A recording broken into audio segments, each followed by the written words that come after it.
My name's Kent, and today we're going to go over how to unlearn irritable bowel syndrome using pain reprocessing therapy. I'm going to introduce Michelle, and then I'm going to turn over the conversation. And okay, so Michelle Wiegers is a certified professional life and mind-body coach. She's writer and poet who discovered her creative voice and mind-body coaching work after recovering from over 25 years of chronic pain, fibromyalgia, sciatica, ME/CFS, POTS, IBS, and symptoms associated with Ehlers-Danlos Syndrome. She creates restorative healing experiences with individual clients and through her online course, How We Heal Chronic Pain and Fatigue. And now I'm going to turn it over to the host of the podcast, Our Power is Within, Chad Smith. Thank you, Chad Smith. Yay. Thanks, Kent. We'll start out with Michelle. Can you talk to us about your experience dealing with abdominal symptoms such as irritable bowel? Sure. Yeah. So for me, my my earliest TMS symptoms, mind body symptoms, were IBS. So I didn't have the diagnosis that young, but as a child, I had some of the gross symptoms like constipation, diarrhea, nausea, bloating, hiccups and burps, just overall gut distress. And so those were experiences that I've really dealt with my entire life. It didn't really come to the forefront as far as a major life issue until I was in college. And so I went into like a lot of testing with a gastroenterologist.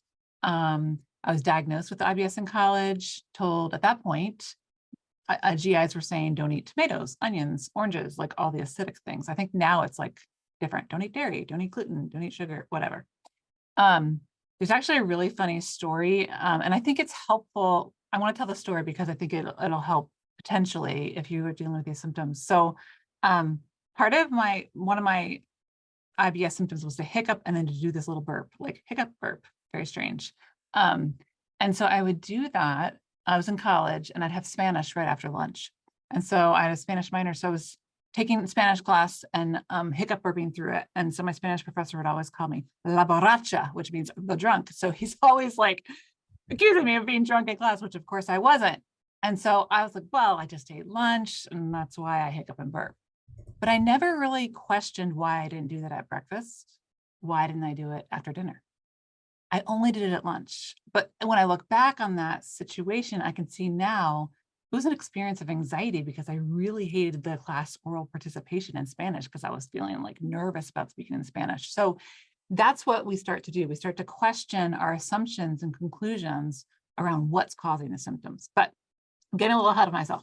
So I had definitely an influx of symptoms in college, and that gut distress was really a constant issue for me. Out of college, I started to see a naturopath. I went to like the traditional route. I went to naturopaths. I was diagnosed with all kinds of things like leaky gut, candida overgrowth, a long list of food intolerances.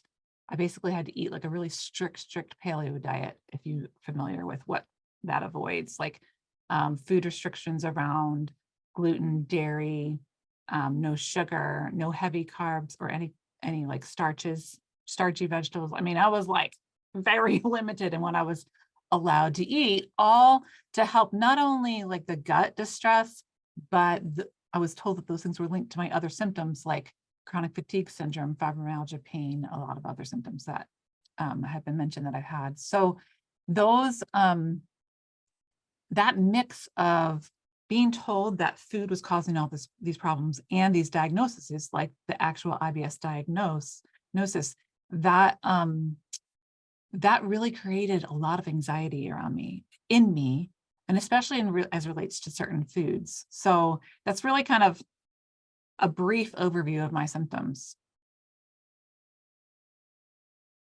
Okay. How did you teach yourself? Because you're talking about how you over time learned that then these foods were essentially bad for you. So how did you learn to be able to eat these foods again? Mm-hmm. And how do you help other people to do this? Yeah, so it's kind of a hard question to answer in some ways because it's going to be different for different people. There are different pathways into this work, is the way that I say it. But I will say, for me, starting with belief system around what you believe is causing what. So for me, recognizing that the root cause was not food, it was anxiety, or the root cause was fear, or the difficult emotions, stressors, trauma that I was holding down in my body. And that's what my brain was trying to protect me from. So the brain sends all kinds of mind-body sensations, including all the IBS sensations, as a way to kind of try to protect us from the experience of anxiety or difficult life situations or memories or the like. So I hold anxiety in my gut, and I think it's a pretty common human experience to do that. When I'm nervous, my gut bloats. So I think that was why in some ways it started there. But the key, I think, is to start to see symptoms rightly. So then you can address the experience of anxiety. So when we're blaming food or an IBS diagnosis, we're literally covering over the anxiety or distancing ourselves from it. Anxiety or difficult emotions like anger, fear, grief, loss, deep rage, which I was also holding. So I also had a harder time recovering the IBS symptoms for me because I had such an intense amount around the actual foods, amount of fear around the foods. So I had gone to a naturopath who, she worked with me, convincing me that the food sensitivities were causing all these problems. And so I literally had a very intense fear and anxiety around food. I wasn't super aware of it. But I was often like the gluten police in my kitchen. I have a large family, 4 kids, my husband, and it was only after I was healing, he was like, "Oh yeah, you're super intense about gluten." I was like, "Oh, really?" He's like, "Yeah, you're totally freaking out. Like, don't put your wheat in my almond butter or whatever." Like I was intense about it and very fearful about it. And that fearful pathway, it perpetuated the symptoms. And I was locked in that fear about it. So for me, also, when I learned about mind-body recovery, I was very disabled. I was using a cane. I was about to get my own wheelchair. Life was very small. And so for me, food issues weren't the most important symptom to start with. I wanted to like walk again without a cane and have enough energy to cook or take a shower or be out of bed, I'll go to a store. So one of the reasons why I didn't get really around to IBS symptoms at the beginning was I couldn't work with all those symptoms all at once. It's too overwhelming. I mean, I think that's a lot to ask.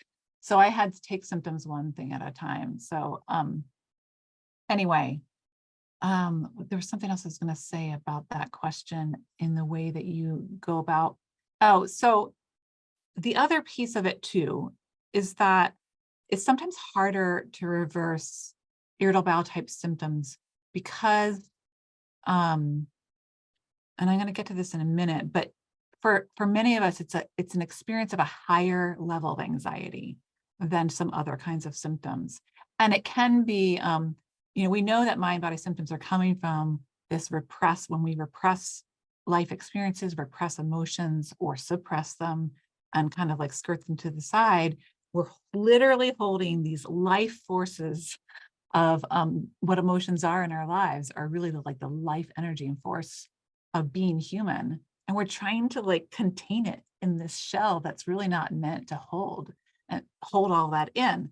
So that creates a lot of inner turmoil, which, and that can be related, those emotions can be related to trauma, either in childhood or early adulthood. They can be related to our current life stress, what's going on in our lives, and even how we treat ourselves. And for me, as a child, I went through a sexual trauma.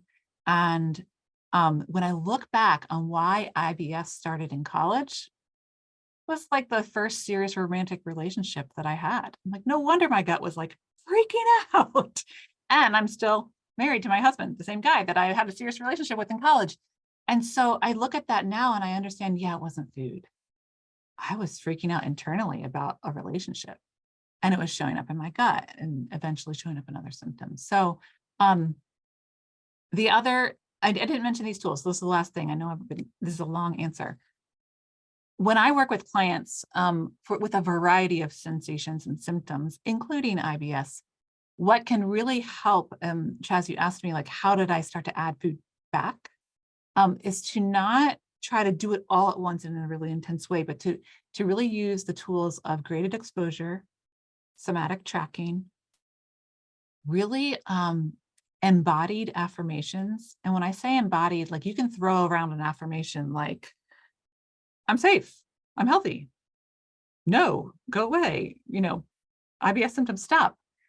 But if you say those things and they don't like, and they kind of like ping off of you and you're like, yeah, I don't really believe any of that, it's not really something that you're like believing on a gut level, embodied way. And so finding affirmations that are really starting to soothe that anxious part of you and bring a sense of calm, starting to bring a sense of safety. Creating safety is pretty much everything in mind body recovery. And there's a variety of ways of doing that. But when we create safety and resist the temptation to like push and really kind of strong ourselves into healing, we learn how to like create a lasting recovery. And so when we have a willingness to stop blaming flu triggers, stop blaming IBS symptoms, even, or a diagnosis, even stop believing old things that practitioners have told us of why these symptoms are here, that's when we start to release those things that are kind of holding those symptoms, and we can really start to create safety. There's a lot more I could say. I guess I will say that the other piece of it is that not everyone has to do deep emotional work to heal or to recover. Kent referred to having a book cure. He read the book and it like made his symptoms go away. But for some of us, and I'm included, one of the reasons IBS symptoms was harder for me to reverse was because it was coming from this place where I really needed to process difficult life experiences. And I needed to find ways to like name the emotions around the trauma and stress that I'd experienced in my life. And really to name anger, to name rage, fear, loss, and to not just name them, but then to find and explore ways of processing them and releasing them out of my body. That's really where EAET comes in, which is emotional awareness and expression therapy, which is another arm of this recovery. But anyway, that was a really long answer. Hopefully I touched on all of the pieces of your question, Chaz. Yeah, absolutely. A quick follow-up to that is, out of curiosity, do you find with clients, we're talking about stomach symptoms and IBS, or other various stomach symptoms, and you mentioned, food triggers, which is something we often do learn in this journey, like, oh, this food's bad, that food's bad, and we start developing that relationship with these foods. But have you experienced anybody who has the stomach symptoms but actually has no fear of food and doesn't associate any food as the trigger? Well, that's a good question, because I do have, I've had some long COVID clients who had some severe gut symptoms. And I know there's some who haven't like necessarily tied it directly to food, but I think it was the assumption that it was like a long COVID experience. But then I have another long COVID client who recovered, and she was limited to literally 30 foods she ate and nothing else. So she, but I'm trying to think. Yeah, I think because so often the gastroenterologist's approach to dealing with IBS is, what are you eating that's upsetting your stomach? And I mean, not to blame them, like they're dealing with a stress-induced symptom and they're looking for a cause. So yeah, I'm not sure that I do have a really concrete example of that. Is that something you've run across? Yeah. So I was just curious. But do you find that, unlearning symptoms like IBS or stomach conditions is different or harder than unlearning something like a muscular pain? Yeah, so that's a good question. There's a when I was working through, when I was first introduced to this approach, I started with Dr. Schubner's Unlearn Your Pain book, because a friend of mine had recovered, and I started there. And I got through a certain portion of it, and then I was like, I cannot do this work alone. I need to work with someone else. This is way too much for me. And it was. And so I ended up working with an ISTDP therapist, and she taught me the difference between striated muscles, muscle anxiety, smooth muscle anxiety, cognitive perceptual disruption, and the fourth one is conversion, so motor conversion. So those are different levels. She taught me in the sense that there are different levels of anxiety, different intensities, but a striated muscle anxiety is really the experience of muscle tension in the muscles that are in our skeletal system, and they're really under voluntary control. So I can like move my arms and hands. If you think about your limbs and your neck and your head, like, you know, you're under control and you can voluntarily like freeze them or move them. A lot of those types of striated muscle anxiety, the way that shows up in the body is through muscle spasms, and causes symptoms like fibromyalgia pain, headaches, back pain, like neck, shoulder, chest, hand, foot pain. It can also cause panic, like hyperventilation with dizziness, tingling in the hands, shortness of breath. I've had a variety of those symptoms. I re-looked up what these cause in Hidden from View. This is a book by Dr. Schubiner and Alan Abbas, and it's a phenomenal book for practitioners and, well, for anyone, but they describe it in depth in that book. And then smooth muscle anxiety, it's really how anxiety shows up in the involuntary muscles that aren't under our control. I think sometimes those can be more difficult to nail down. So I can't like talk to like POTS symptoms or gut symptoms in, you know, the IBS symptoms and say, hey, stop bloating. But I literally did tell my physical like extremity pain to stop, and it started to work when I was recovering. So in a sense, the smooth muscle anxiety affects these different parts of our bodies, cardiovascularly, our respiratory system, our GI system, urology, neurology. Some examples would definitely be IBS, like we've been talking about, chest tightness, which causes, of course, a lot of fear and anxiety. I've a number of clients who've recovered from POTS, and it's a common symptom in POTS, is chest, issues with your chest. Anyway, there's a number of, I can share more. Let's see, reflux, vomiting, abdominal pain, interstitial cystitis, which is a real attention in the bladder, Raynaud's, flushing, all those kinds of things.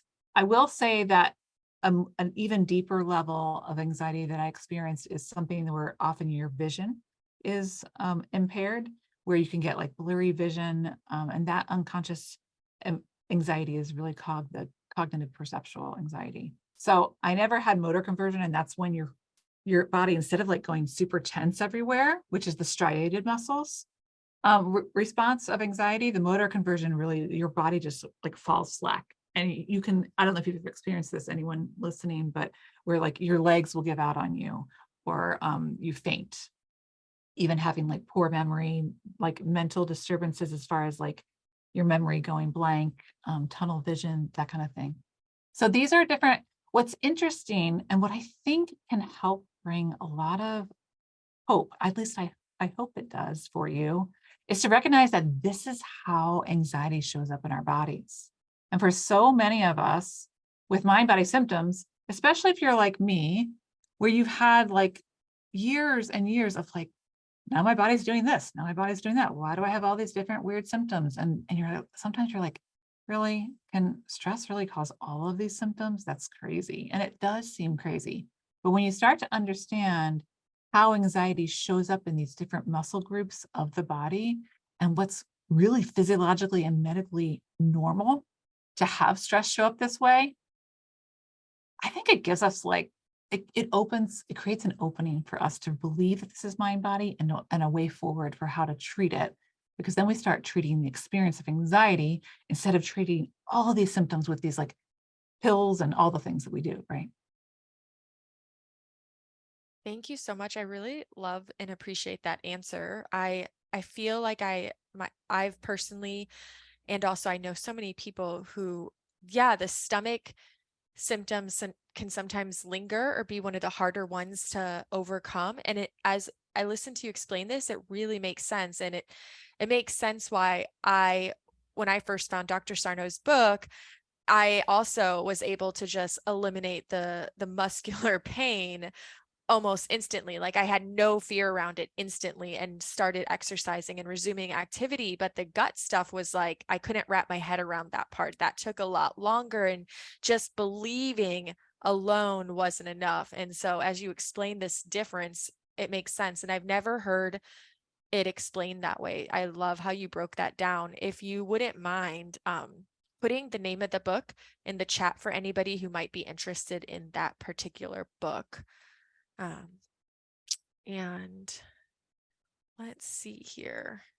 And I do just want to say right now that someone says also, thank you for acknowledging that rewiring IBS symptoms and reintroducing foods can take longer than rewiring other symptoms. I've been retraining for 3 years and I am now focusing on how I can reintroduce foods slowly and with more success. So yeah, so it definitely, I think, is helpful to hear how you explain that for people. I'd love to say, thank you. I'd love to say a little more about reintroducing food slowly. Thank you for this comment.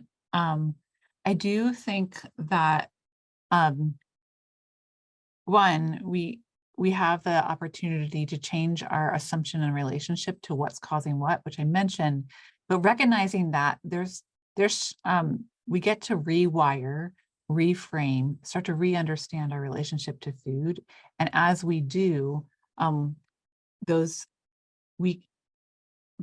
actually just meeting with a client today about this, and I was inviting her to make a food list of the foods that feel accessible to her to try again. And in fact, what I meant by that was like, basically I was asking her to make a list of the ones that cause the least amount of fear in her. So which ones feel like, oh yeah, they usually cause symptoms, but oh, I want to try that.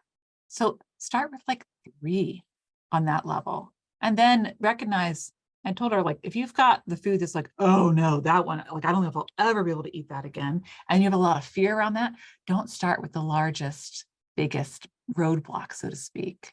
Don't start with the biggest, most intense experience of fear, the link that you have, but try to introduce them more slowly. And the graded exposure approach that Dr. Schuppener taught me in his practitioner training, really, it starts with a level of imagination where you imagine yourself eating that food.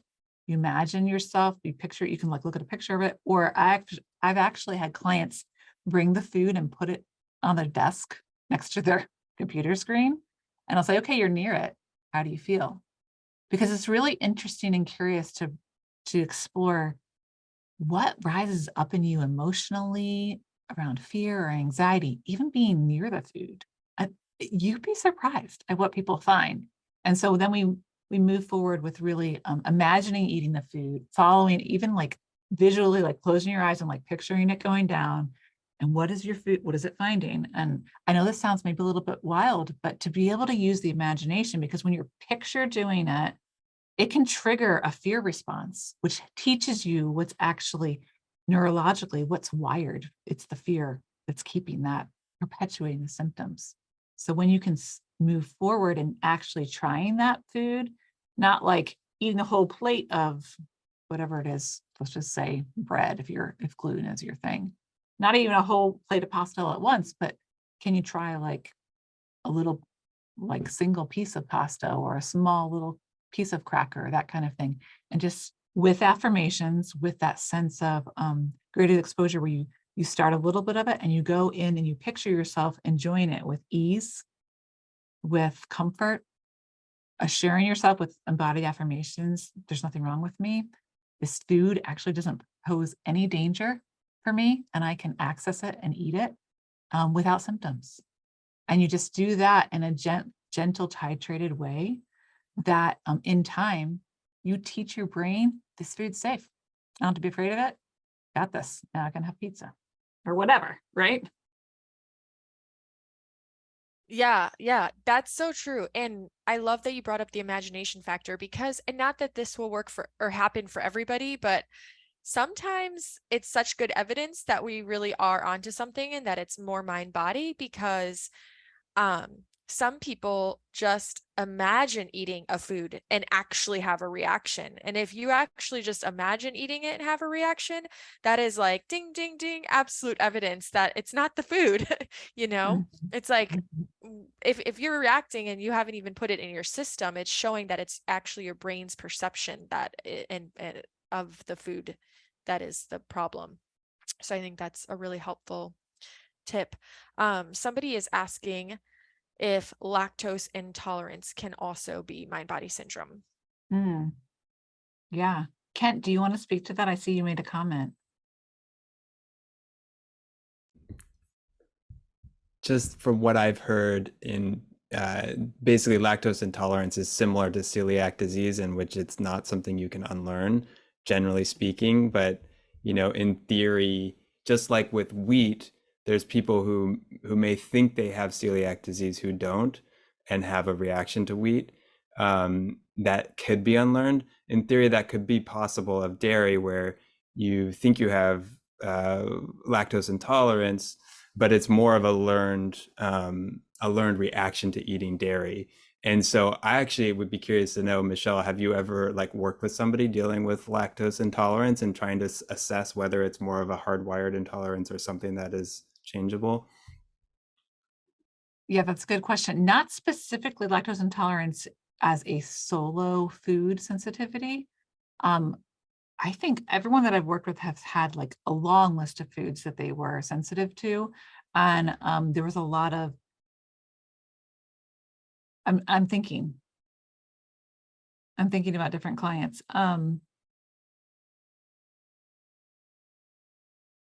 Yeah, I would say I don't have the experience of someone just having lactose intolerance.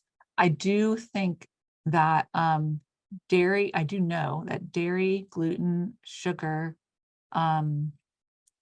legumes, certain, there's certain categories of foods, nightshades, there's certain categories of foods that practitioners, whether they're Western practitioners, the GI docs, or naturopathic, chiropractic, that kind of approach, do tend to say, those are like, if you go on an elimination diet, those are things you're taking out. And so could lactose intolerance be mind-body syndrome? Absolutely. I think it could. But like Kent said, if you have an actual sensitivity, I mean, there's whole Asian cultures that are sensitive to lactose. Like that's not a mind, so in that sense, I think it would take some experimentation, and I think graded exposure would be a great tool to use. And most likely somebody who has a sensitivity to dairy has sensitivity to other food types too. So you could start with those other ones. And if you only have lactose intolerance and no sensitivity to other foods, that would be an indication that your lactose intolerance is more likely to be like a hardwired kind that can't be reversed or unlearned, would be my guess. Not being an expert at this at all, but that's generally how we tend to think about neuroplasticity. My husband is lactose intolerant, and he jokes, we're not baby cows, we shouldn't be drinking milk. But like, everyone's different in that sense. So, but he doesn't have the mind-body symptoms in the gut. So if you are lactose intolerant and you're seeing it as a reason to cause a host of different symptoms, that's where I would start with you if you were a client. So it's like, let's look at your symptoms. What symptoms are typical of lactose intolerance? And is your long list of symptoms outside of the window of that, right? How the body, like, does it fit the way the body shows up, usually with medically speaking, with symptoms? So that's something to explore too. Yeah, and I'll add in that my experience, something that I've learned is if it's something that you were born with, they say that it's likely an actual like allergy that probably can't be unlearned. But if it's something that you developed at some point in your life, even as a child, then I personally would say experiment with unlearning it, because I do believe almost anything is possible. And I've actually like heard stories of people with quote unquote lactose intolerance rewiring their brain to be able to handle all types of dairy. So yeah, I would say if you developed it as like adult onset or child onset, there's a reason that you developed it, and you never know if there could be like an emotional component or something happened at the time you ate it and the brain perceived it as a threat, just the way it can perceive anything else in the world as a threat in a moment of stress. So, yeah, I guess if somebody wanted to like eat dairy that bad, it wouldn't be a bad thing to experiment with, unless it was like life threatening, the symptoms. But I love how you mentioned, Michelle, like to start with what symptoms are actually presenting, right? Because one person can have like, there's generally like a certain set of symptoms for something that's really specific, like an actual allergy.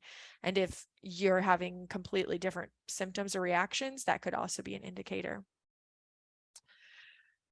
Okay, I want to get into a couple of the questions that have been submitted so far. So the first one is, what can you do when your nervous system is all messed up, causing excessive malnutrition, difficulty swallowing, no saliva, tears or sweat, and a stomach that isn't working?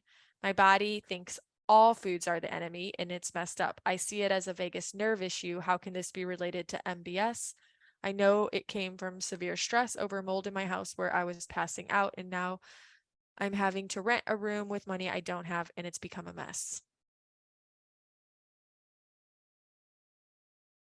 Thank you for that question. I think your question can apply to all of us, because to one level or another, when you have mind-body symptoms show up, it's a nervous system dysregulation. So when we deal with difficult life stress, currently or from past trauma, or even in how we're treating ourselves in injuries that we get, and then the brain perpetuates the symptoms, all of those things trigger the danger signal in our brains, which kicks in the fight, flight, or freeze response. And when the brain has that danger triggered and that fight, flight, or freeze response is kicked in, but the brain goes into protective mode, trying to protect us from difficult emotions. And that's how symptoms get created. And Schubiner talks about this in his course, his practitioner training that I took. And when those symptoms are created, then we become fearful, worried, and focused about the symptoms we're experiencing. And that fear, worry, and focus on the symptoms themselves re-triggers our danger signal, and we get stuck in this fear loop that's hard to break. So I hear you in your question about all of these symptoms you're dealing with, and the dysregulation and really the breakdown of relationship with our bodies that can happen with these severe symptoms can be really challenging. You're saying that your body thinks that all food is the enemy, and that's like a really strong statement that I have been there in that sense, where you're like really struggling with that relationship and I would really encourage you to take small steps towards rebuilding a relationship with yourself and with your body. And maybe that seems like a vague response, but even if it is a vagus nerve issue, the vagus nerve can be soothed through a variety of different tools. Especially Peter Levine in Somatic Experiencing has a lot of vagus nerve exercises that can help regulate the system.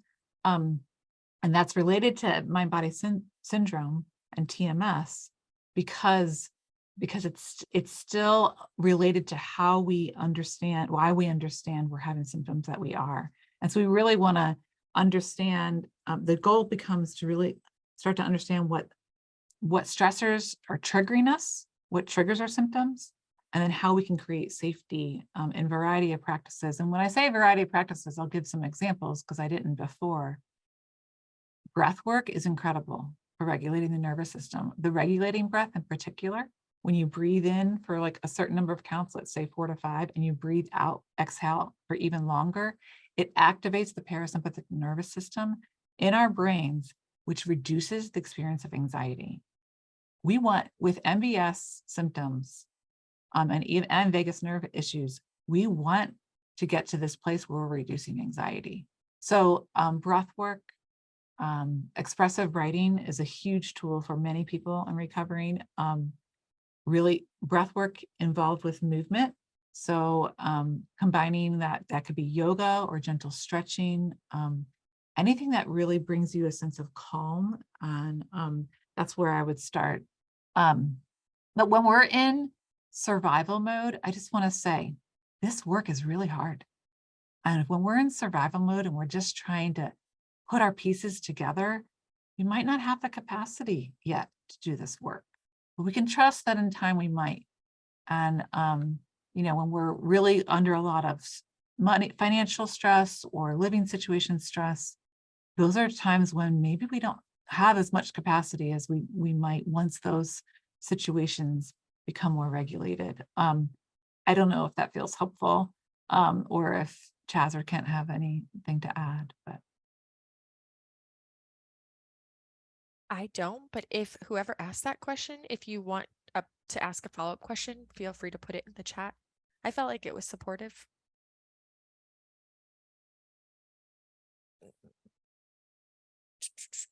All right, I'm going to go on to the next question. If anyone has any follow-ups, remember you guys can ask at any point. Somebody did ask you, Michelle, if your alignment and structural issues related to EDS resolved as well, such as joint subluxations, ribs that go out of place, upper cervical spine that goes out of alignment. She or he says, when I get things aligned by a body worker, it helps my symptoms dramatically, and I can feel with my hands when my rib is out of place or in place, for example. So I'm having a hard time fully convincing myself. The best I've been able to come up with, and I really do think is this plausible, is that when my nervous system is out of whack, it manifests as a body that is physically out of alignment. What an incredible insight. I'm just going to go with you there, Karina, and say, like, sometimes our bodies present with certain symptoms for a reason. And I want to give you an example from my own story, and then I'm going to answer your question. When I was diagnosed with EDS, Ehlers-Danlos Syndrome, I was diagnosed by a geneticist in Dartmouth, Hitchcock. I live in New England. And I'm hypermobile. My body bends in ways it shouldn't. And of course, that was causing my pain. No, it actually wasn't. Now, if you have EDS diagnosis, I might be rubbing you the wrong way right now. I'm not sure, but it wasn't. I'm so glad that I was wrong, because the pain that was perpetuating my body was actually mind body due to stress, difficult emotions, as I've already mentioned. But what happened to me within a month of my diagnosis, I literally walked into the hospital in August of that year. Within a month, I was using a cane and barely walking. And I tell you that part of my story to say, I look at it now and I was absolutely terrified to walk into my own future, because so many people with EDS are wheelchair bound, aren't able to work. And I was terrified. By the time we returned 6 months later, we returned with my kids, my 4 kids, and we all tested them all for EDS with the same practitioner. I was wheeled into the hospital because I couldn't walk anymore. That's how much fear took over my body. Now, at the time, my interpretation was like, oh my gosh, I'm so glad I have this diagnosis. Now I understand why my feet are doing this and why I can't walk. But it wasn't actually what was happening. So it was the diagnosis itself creating such an intense fear in me. And because it's a genetic connective tissue disorder, I have 4 kids and I'm looking at them, they look pretty bendy and flexible too. Crap, they're going to be stuck with a life of pain is what I was thinking, right? They all bend and they all have EDS and none of them have symptoms. So anyway, to speak to I'm sorry to go off on that story, but I couldn't not say it in relation to what you're asking here, because EDS is a hard thing and it's really more commonly diagnosed now than it used to be. I still can do things with my hands, like my thumb touches my arm, like my elbows go backwards and my knees. And, I'm a very awkward, lanky person if you see me in real life, because I've got a bendy body. But what I recognized is that actually the area, the subluxations that I would have would be mostly my right knee would pop out of joint, and I'd have to slam my leg straight to pop it back in. When I had that diagnosis, I was told I should never do yoga. Yoga has been one of the primary things to help me heal and continue healing in mind body recovery. And I had to work with my fear around that joint going out. So again, for me, it was a fear thing. When fear was higher, when I had the expectation it would go out, then it would. But what's also true for me is that if I'm not exercising, walking regularly, building strength in my legs, then my joints are more wobbly. So there's a structural component where I need stronger muscles to keep me in line. There's also a fear component, which I had to work to undo. So hearing you say you're having a hard time feeling convincing yourself, but the best way you've come up with it is to really think about it that like your nervous system is out of whack, and so your body is out of alignment. I think there's something there, and I would really explore the deeper emotional roots. I think that your answer was awesome, Michelle. I feel like your story was so pertinent, and I'm glad that you shared it. Isn't it crazy how sometimes the diagnosis can be more harmful than the actual initial symptoms, especially when it's one of those diagnoses that feels like a life sentence. So Absolutely. Yeah. Okay, and the next question, it's not so much a question, but I actually really think you might have something you would like to say to this, Michelle. It says, I began my TMS journey with hip pain, and my pain has moved into feeling anxiety in my stomach. Nausea and sinking feelings are now my norm. I get caught up with how to feel my emotions that I know I am repressing. I'm doing ISTDP, but it is hard work. Yeah. Thank you for sharing. Hip pain has been one of my longest symptoms, and everything else for me is completely better. But if I press my finger on my hip, I can still have a little bit of pain. But it's not something that, I'm physically active and I do yoga and I do, exercising like normal physical life. I never take naps. Like I'm back to myself. But there is something about, for me, and I don't know your history or your story, but sometimes when we look at the kinds of trauma that we've been through, there's this whole region in our bodies, the pelvic bowl, the pelvic floor, hips, buttocks, lower gut, where sometimes we have that held there because of I mentioned sexual trauma. There's certain kinds of trauma that are really held up in the body. If you've ever read The Body Keeps the Score, something that I read when I was recovering by Basil Vanderkolk, it's an amazing book to talk about how that happens. So this work can be intense. And I hear you like getting caught up with how to feel your emotions, knowing that there's a lot of repression going on. I think that's where putting all the support structures in place that you can is huge. And for me, I worked with an ISTDP therapist for 2 years, pretty much almost weekly. I did have like a 3-month break in there. We went places I didn't know I had to go. And I laugh about it. It's not funny, but I also think that the amount of healing that this work can open up in our lives is definitely about reducing symptoms. But it's also so often it invites us into a much deeper emotional healing that leads us to things in our lives we never dreamed of. So I know it's hard work, but I encourage you to keep going and to create as much safety for yourself as possible. Caveat on ISTDP therapy is I've had clients who've worked directly with ISTDP therapists, and it's not been a good fit. It is not a cure-all approach. On some practitioners, the way they practice it, it's too forceful, it's too intense, and it ends up being re-traumatizing. So if that's someone's experience, I would just encourage you to find someone who's really going to be aligned with you to help you feel safe as you're recovering. The last thing I'll say about, anxiety, starting with hip pain and then moving into your stomach and the sinking feelings, is I would encourage you to develop a somatic tracking practice where you're starting to really listen to the symptoms. Because if you think about it, and I talk about this a lot with clients, my experience and the way that I describe it in my course, by the way, I have a recovery course called How We Heal Chronic Pain and Fatigue. And I now have a self-guided version of it. But the top layer really tends to be our physical symptoms, these symptoms that the brain is creating. And for so many of us, I want to say 100%, which maybe seems ridiculous, but I've never met a client or a student who doesn't have anxiety as the next layer. So as your symptoms are reducing, anxiety increases for you. That's pretty much almost everyone's experience, maybe not at 100%, but so the top layer is physical symptoms, the next layer is anxiety. And doesn't that make sense? Because the reason these symptoms are showing up is because the danger signal is being triggered and the fear response is kicked in. The fight, flight, or freeze or fawn response, that's an anxiety producing response. So we have anxiety.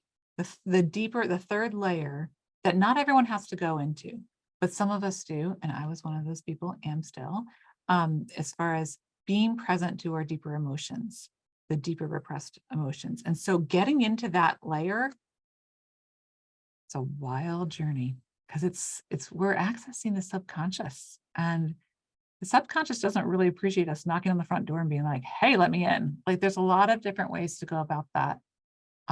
I think creativity actually opens up a lot of possibility for us to access the subconscious in ways that we can't in other ways, but I'm getting off into another topic. Thank you for sharing. I want to encourage you to keep going with this work and can continue to create as much safety as possible for yourself, recognizing that could include finding a better aligned practitioner, or it could include, developing more support structures in your life. So. Okay. Thank you, Michelle. I have another question. Somebody asks, what is the balance of using medications and injections, etc., and also doing this work? Could my continuing to go to pain management, chiropractic, and other things be sabotaging my efforts with TMS? I'm so glad you asked this, Maria. So I have a couple of thoughts. Sarno and Schubiner both encourage you to stop Sarno especially said, stop all treatments, you don't need them, and they're gonna inhibit your recovery. And I wanna say that because if you're believing that this medication, injection, all the different supports that we put in place to get through chronic symptoms, right? If you're believing that you need those, you're solidifying in your brain the neural pathway belief that this is a physical symptom. But if it's a mind-body symptom, it's not a physical symptom. You're physically okay. You're medically okay. And that's why, by the way, I will say the very first approach to this work is to get major medical diagnoses and causes ruled out by your medical practitioners. Because not only does that, of course, you want to find like a root cause that is medical in case it's there, but those kinds of tests to get all the major things ruled out, it can create safety. It can help us realize, okay, I actually am medically safe. And so if I am, do I need this cortisone injection? What am I covering up? I mean, you can ask yourself, let's just say, injections, a really common one is cortisone for back pain. Is this cortisone injection going to cover up the emotion, stressful situation happening in my life that I don't have to feel or be present to? Because it's padding it, right? But what I also want to say is that I encourage, I feel like a broken record, and you probably think I am in saying that creating safety is utmost importance, because when we feel afraid, it increases anxiety and it triggers our danger response. We want to move forward in a safe way. So if you have like 5 or 6 different practitioners and supports and you're new to this work, ripping all of them out all at once could really trigger you and be really terrifying because they've been supportive people in your life. So doing it in a slowly titrated way could be really helpful. Everyone's going to do that differently though. Some of us are super intense like me, and we're just going to like dive in the deep end and deal with the consequences. And other of us are going to try to do this, cut things back slowly. when I tell clients I never, by the way, give medical advice. So that was not a medical advice to you. And I would never encourage any client or student of mine to change their medication or other medical treatments without the supervision of their practitioners, their doctors. So that's utmost importance. The other thing that I will say is that you can look, if you're certain that the symptoms are mind body, but you have too much fear around letting go of a chiropractic adjustment, if you can look at it as a bridge to get from where you are now to where you're ready to let go of that, then that's okay. But what if you can look at it as a bridge where you say, okay, I'm not fully ready to not do this, but will I be in 2 months, 1 month, 2 weeks? And so can you start to get yourself ready to say, this is no longer serving me. This is, so oftentimes those practitioners are perpetuating our physiological interpretations of our symptoms. And that's what can be really, that can stand in the way of us really embodying the mind-body approach. And so we want to be listening to and reading and studying and practicing mind-body science and mind-body tools and working, listening to podcasts like Chaz's and others, like really saturating ourselves in this approach. That's a long answer. I'm sorry for being long-winded. It was great. Thank you. Okay, you guys, we're going to do one more question, and then we're actually going to have Michelle lead us through a tool called somatic tracking for some of you that might be familiar and for some of you that might be new. So we'll have her answer this last question, and then you guys can stick around and we'll spend a few minutes doing this somatic tracking tool together.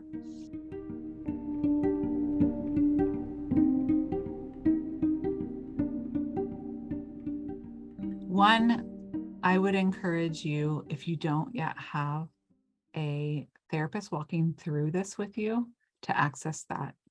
Because whenever we have anxiety or depression, and those are both common mind-body symptoms, they can also be chemically related. And I'm not going to speak to all of that right now because I'm not a medical practitioner primarily. But whenever we have anxiety or depression flooding us to where it's affecting our everyday lives in a severe and really impairing way, it's a sign for us to get weekly support. And I would encourage you to get weekly support from a trained therapist. That's what I tell every single client I work with in mind-body coaching and my students in my course. Because when we want to work with this mind-body work, we need a certain level of capacity. Like you need to be in a place where you're able to work, to do the practices and study and learn. And when we're really in a very scary, dark, depressive state, that's often not a place where we have a lot of capacity. So that's my foremost, to keep yourself in a relationship that's going to help you stay safe, and it's going to teach you how to regulate again. I will say my therapist talks about depression, and I think this is a really interesting description, as anger turned inwards. Her experience of depression, when it's emotional based and not a chemical based, is that we have a lot of anger and we can't express and release it. And so we turn it in on of ourselves, and it really causes a lot of depression. That's a fascinating perspective, whether or not that's something that you relate to. But if you were working with this, with long COVID, using the techniques and the breath work, and your fatigue was improving, and then now you're depressed, I would explore with a therapist, not alone, the role of anger in the symptoms that you're experiencing.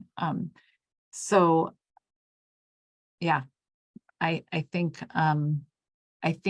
the way we recover does affect us. And if we're getting too overwhelmed, and we can really re-trigger ourselves. So providing, accessing all the support that we need in therapy or in coaching support, whatever we need, I think it's good to recognize that it's really ours to heal in a way that's going to work for us, for our mind-body symptoms. I do want to mention too that my How We Heal course, it's a course that teaches this whole approach with a lot of teaching and tools and handouts. I wanted to give everyone here, if you're interested in an approach like that and you're really wanting to explore it, $100 off the course for the next 2 weeks. If it's something that would be helpful and supportive for you, I can put a link in the chat there's a special discount page if you're interested in that, or if you just need other resources or tools. I have a lot of free resources on my website as well. And Kent has a ton of free resources on the This Might Hurt film website. So there's a lot out there to explore in what he's really curated on his website too.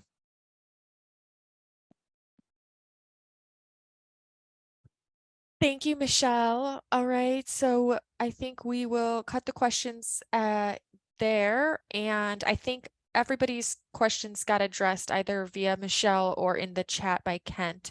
You guys, like we've already said, we're all accessible. So you have my email, you have access to me. Kent put his information there for the film. Michelle's got her contact information. So if you have other questions or you want resources, there's lots of options out there. And with that, I think we're going to turn it over to Michelle to guide us through a somatic tracking experience.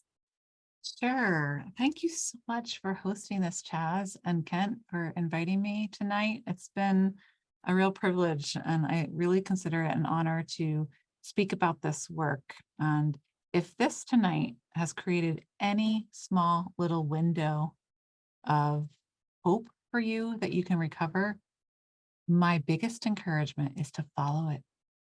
That's an opening that's been created for you. And maybe you didn't have that opening before. So I'd encourage you to follow that, explore this approach in an unpressured, safe way. And I want to encourage you that healing is possible. It absolutely is. So thank you, Lynn, for saying that. Really appreciate you showing up, and everyone else too. So we're going to go into a very brief somatic tracking. I'm going to try to keep it brief. This is something that I do with clients a lot. You can access a variety of somatic tracking online as well. I have a somatic tracking in my course too. So I just want to mention that not everyone is ready to go directly into the body. I was very, very disassociated from my body, and I'm not sure that somatic tracking would have helped me as much in the very beginning. So if you'd identify with feeling like very distant from your body and have a hard time being present with what you feel, this may not be your best practice. So I'm going to just say that as a caveat. But if you'd like to try it, I'd love to have you do it with me. So you can start, and if you feel comfortable keeping your video on, you can. But if you want to do it with me and you want to like lay back and like feel comfortable just like closing your eyes, you can turn your video off if it's more comfortable for you. So I'd like you to start by closing your eyes and just start to notice your breath. You might even slow it a little bit. If you're familiar with a regulating breath or other breath work, you could inhale for 4 to 5 to 6 counts to your comfort level. And once you're at the top, you can pause and then exhale for 4 to 5 to 6, even up to 8, 9, 10. Follow your own body's rhythm of your breath for a few cycles. And when you breathe out longer, I already mentioned how that can really calm the experience of anxiety.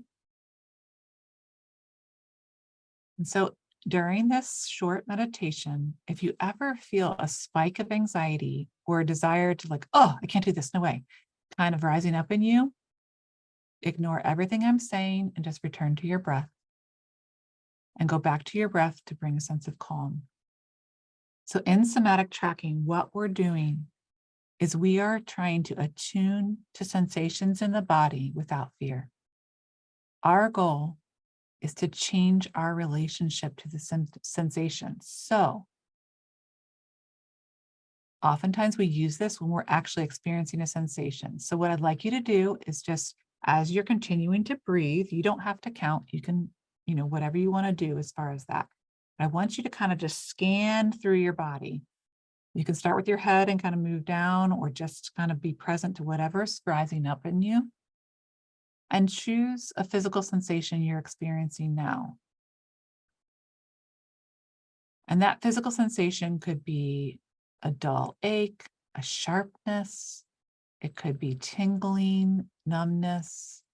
It could be any, what we talked about in the gut as far as like nausea or bloating. Just choose one sensation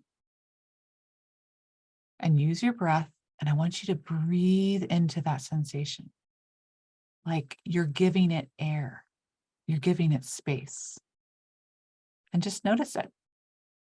So oftentimes when we have unpleasant sensations in the body, we have a tendency to like want to run away from it. Of course, we're like, stop the pain or whatever the sensation's going on, right? We want to distract ourselves from it. But what somatic tracking asks us to do is to be present to it. So simply watch it. You can continue to breathe into it if you want, picturing your breath expanding that sensation on the inhale and then on the exhale. So with this practice, you're not trying to change it. There's really no goal except to attune to it. It might decrease, it might shift, it might stay the same.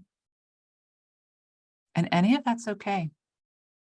Because all you're doing is being with it,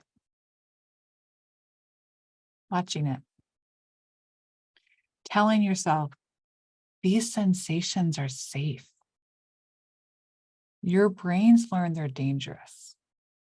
And that's why the brain is creating symptoms in this area for you.